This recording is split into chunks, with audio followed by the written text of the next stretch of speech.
오늘 우리에게 주신 하나님의 말씀은 시편 110편 1절에서 7절입니다. 구약성경 886쪽입니다. 시편 110편 1절에서 7절입니다. 한 절씩 교독하고 마지막 절은 합독하시겠습니다. 여호와께서 내 주에게 말씀하시기를 내가 내 원수들로 내 발판이 되게 하기까지 너는 내 오른쪽에 앉아 있으라 하셨도다. 여호와께서 시온에서부터 주의 권능의 규를 내보내시리니 주는 원수들 중에서 다스리소서. 주의 권능의 날에 주의 백성이 거룩한 옷을 입고 즐거이 헌신하니 새벽 이슬 같은 주의 청년들이 주께 나오는도다. 여호와는 맹세하고 변하지 아니하시리라. 이르시기를 너는 멜기세덱의 서열을 따라 영원한 제사장이라 하셨도다. 주의 오른쪽에 계신 주께서 그의 노하시는 날에 왕들을 쳐서 깨트리실 것이라. 문 나라를 심판하여 시체로 가득하게 하시고 여러 나라의 머리를 쳐서 깨트리시며 길가의 시냇물을 마심으로 그의 머리를 드시리로다. 아멘. 오늘 말씀인 시편 110편은 꽤 살벌합니다. 원수와 시체가 나오고 원수들로 발판이 되게 한다거나 머리를 쳐서 깨뜨린다는 등 현대 시대를 사는 우리가 보기에 과격해 보이는 표현들이 있습니다. 우리 대부분은 전쟁이 당연하지 않은 문화에서 살고 있습니다. 현대 사회는 기술 발달이 곧 전쟁의 참혹함으로 연결될 수 있고 이를 1, 2차 세계대전 등으로 경험했기에 문명사회라고 하면 전쟁만큼은 되도록 안 하려고 합니다. 그러나 사실 인류 역사상 전쟁이 그친 적은 없습니다. 인간의 본성에 전쟁하는 유전자가 있는 것이 아닐까 싶을 정도로 인간이 있는 곳에는 항상 전쟁이 있었습니다. 그리고 사실 지금도 총칼로 전쟁을 안 할 뿐이지 돈과 힘으로 뺏고 빼앗기는 중이라고 할 수도 있을 것입니다. 이런 인간 전쟁의 특징은 이기심을 근본으로 합니다. 어떤 명분으로 표장할지라도 결국 내가 손해보지 않으려 하고 내가 더 유리하려 하고 내가 더 강해지려 하는 이기심이 있는 것입니다. 그런 이기심을 가진 인간은 일관된 이기심에도 불구하고 이기심과 마찬가지로 또한 필연적인 인간의 연약함 때문에 영원히 강하거나 영원히 유리하지는 못합니다. 그래서 결국 전쟁의 승자, 패자는 바뀌고 승세도 엎치락 뒤치락 합니다. 그것이 인간의 전쟁사라 할 수 있습니다. 그런데 오늘 말씀에서의 전쟁은 좀 달라 보입니다. 우리가 익히 알고 있는 전쟁의 이미지와 비슷한 부분도 있지만 주로 전쟁에서 강조되는 싸우는 전술과 승리의 짜릿함보다는 다른 심상들이 더 강조되고 있습니다. 예를 들어 전쟁에서는 승리가 가장 중요하고 이를 위해 싸우기 마련인데 오늘 말씀에서는 승리가 당연한 것으로 보입니다. 당연히 승리할 것이지만 다만 그때까지 시간이 필요한 듯 보입니다. 그리고 보통 전쟁에서 승리하려는 것은 승리 후 전리품을 취하거나 영향력이 강해지기 위해서인데 오늘 말씀에서는 승리 후 전리품이 아닌 거룩에 대해서 말하고 있습니다. 전쟁과 거룩, 절대 어울리지 않는 두 단어입니다. 전쟁은 인간의 이기심을 위해 하는 것이기 때문에 거룩과는 어울리지 않습니다. 그럼에도 불구하고 인간은 많은 경우에 전쟁을 거룩으로 표장하여 자신들의 이기심을 채웠습니다. 우리는 과격하고 잔인한 전쟁들이 성전이라는 명분하에 이루어지는 것을 보아왔습니다. 전쟁에서 거룩이라는 명분은 더 잔인하고 더 함부로 해도 되는 면죄부 같은 것이 되어버렸습니다. 그래서 전쟁과 거룩을 연결하는 것은 거부감을 일으키기도 합니다. 전쟁의 이미지들과 전쟁과 연결된 거룩, 이렇듯 현재 우리가 받아들이기 힘든 언어들 앞에 오늘 우리는 말씀을 어떻게 받아들여야 하겠습니까? 수많은 인간의 연약함과 이기심으로 생긴 심상으로 인한 이 거부감을 뚫고 우리는 그 속에서 어떤 빛을 발견할 수 있겠습니까? 1절 말씀입니다. 여호와께서 내 주에게 말씀하시기를 내가 내 원수들로 내 발판이 되게 하기까지 너는 내 오른편에 앉아 있으라 하셨도다. 오늘의 시는 다윗이 지은 시로 알려져 있습니다. 다윗은 전쟁 경험이 많고 심지어 왕입니다. 전쟁에 대해 모르지 않습니다. 그리고 전쟁 후의 프로세스에 대해서도 잘 알고 있습니다. 그러나 오늘 시는 다윗의 전쟁에 대한 것이 아닌 것 같습니다. 주체가 내가 아니라 여호와께서입니다. 다윗의 시이지만 이 시의 주체는 하나님입니다. 하나님께서 말씀하십니다. 그리고 다윗에게 말씀하신 것도 아닙니다. 다윗의 내 주에게 말씀하고 계십니다. 따라서 다윗은 이를 지켜보는 청자 혹은 전달자의 느낌입니다. 하나님께서 다윗의 내 주, 즉 다윗은 아직 실제 눈으로 보지 못한 메시아에게 하신 말씀입니다. 하나님께서 말씀하십니다. 내 원수들로 내 발판이 되게 하기까지 너는 내 오른쪽에 앉아 있으라. 하나님께서는 다윗이 내 주라고 말하는 사람, 즉 메시아와 원수들을 명확하게 분리하십니다. 메시아 편이 있고 그의 원수들 편이 있는 것으로 보입니다. 그리고 하나님께서는 온전히 메시아 편이시고 그에게 승리를 주시기 위해 그때까지 하나님의 오른편에 앉아 있으라고 명하십니다. 오른쪽에 앉아 있는 것은 하나님이 주신 권위와 지위를 상징하며 또한 그의 권위 아래에서 힘을 사용하는 것을 의미합니다. 원수들이 발판이 되기까지, 즉 승리하기까지 메시아는 하나님의 힘을 사용할 것입니다. 2절에서 3절 말씀입니다. 여호와께서 시온에서부터 주의 권능의 규를 내보내시리니 주는 원수들 중에서 다스리소서. 주의 권능의 날에 주의 백성이 거룩한 옷을 입고 즐거이 헌신하니 새벽 이슬 같은 주의 청년들이 주께 나오는도다. 이런 전쟁으로 인해 메시아는 왕의 지위를 받습니다. 2절에서 권능의 규는 왕의 힘과 권위를 상징합니다. 본절에서 나오는 규는 지팡이로 해석되기도 하는데 마찬가지로 지팡이일지라도 본절에서는 하나님으로부터 수여된 권위와 힘, 다스림을 상징한다고 할 것입니다. 그의 권위는 하나님께로부터 받은 것이기에 그의 원수라고 열애가 아닙니다. 그의 원수들도 그의 다스림을 받습니다. 즉 전쟁 이전부터 이미 승리가 정해진 싸움, 힘의 세기가 이미 압도적인 싸움이라고 할 수 있습니다. 그러나 문제는 그 승리의 날까지 기한이 있다는 것입니다.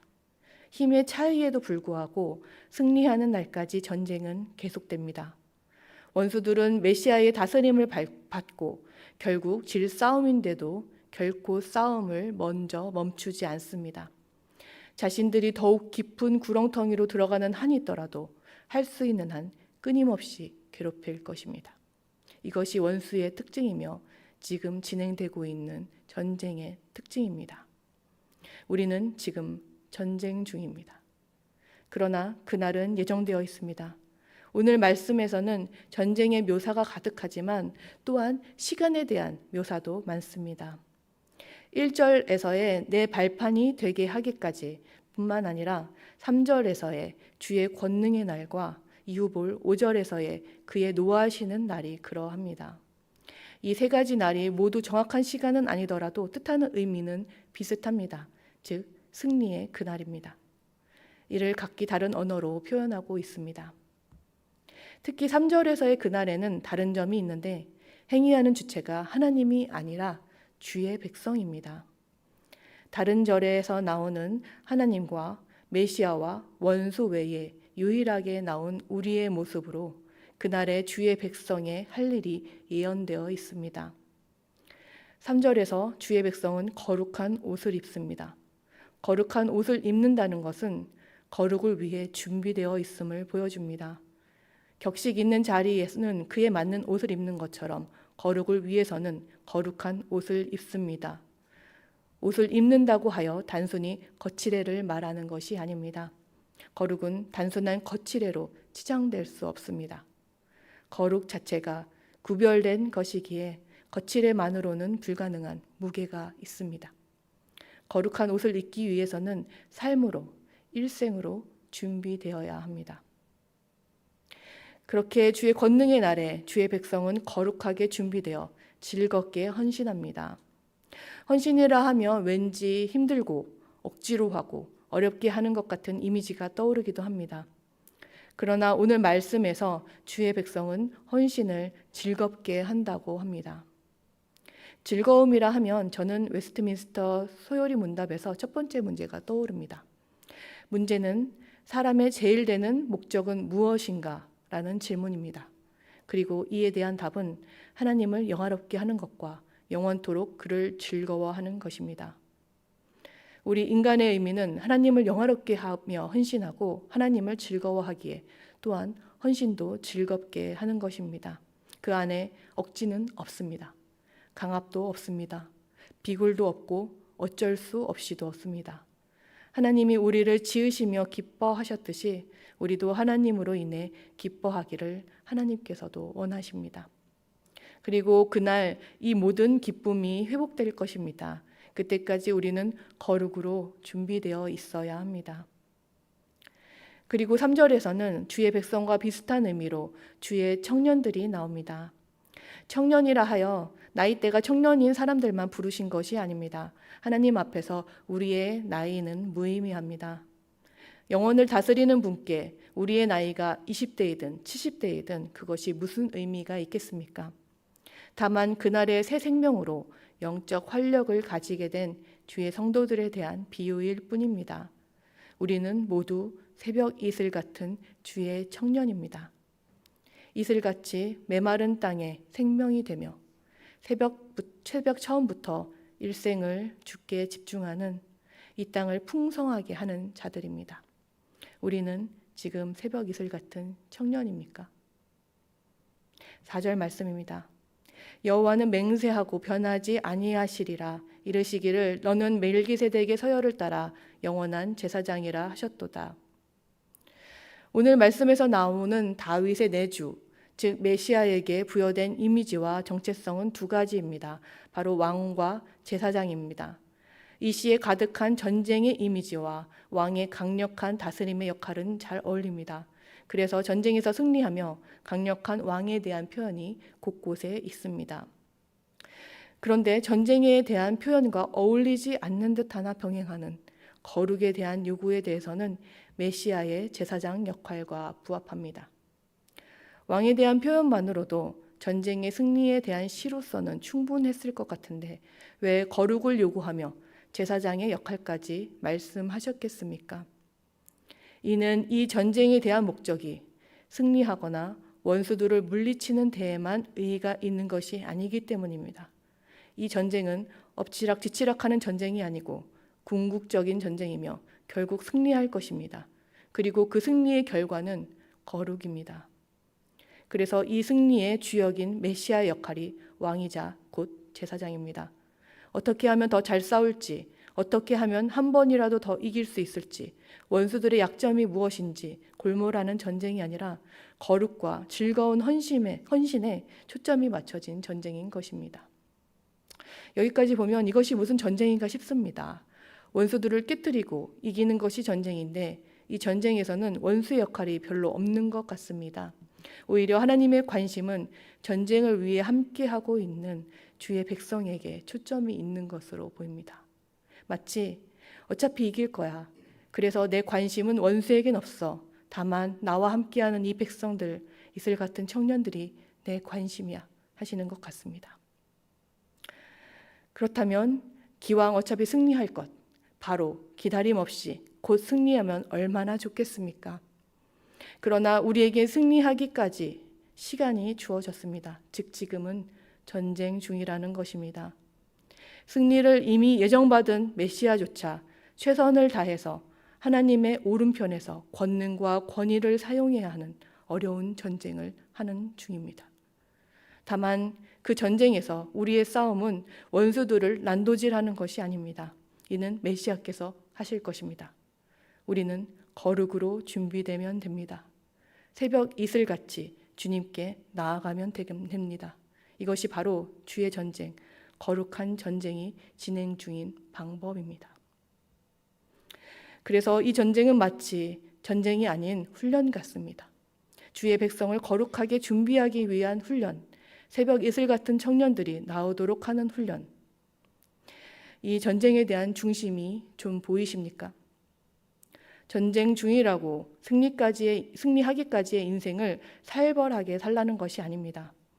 그 인생에 있어 이슬같이, 즉 소나기처럼 과격하지 않고 그렇다고 마른 바람처럼 메마르지도 않은, 촉촉하게 채울 것은 다 채우지만 드러내놓고 티내지 않는 이슬같이 말입니다.